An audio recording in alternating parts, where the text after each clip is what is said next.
Hi everyone, today I'm going to show you how to schedule posts and plan content strategy for the threads. Let's get started.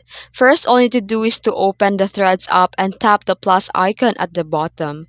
Then here you can type your caption, you can add any photos or videos you want to include. Then, to schedule the post, tap the three dots in the top right corner of the screen and there's a menu that will appear. Then select Schedule. You can choose the date and time you want to post to go live. Then tap Done and Schedule to confirm. Then here you can, to view or edit the post schedules, head to Draft section inside the app. Then from there you can edit, reschedule, or delete any unscheduled post if needed. And to build a smart content strategy, you need to choose 3 to 4 topics you'll consistently post about, like, for example, productivity, AI tools, lifestyle, motivation.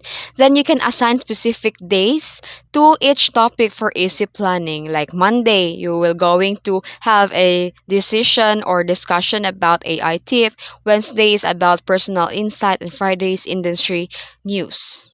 And that's it. You know how to schedule posts directly on threads and content strategy. If this video helped you, give it a thumbs up and subscribe for more tutorials. Thanks for watching.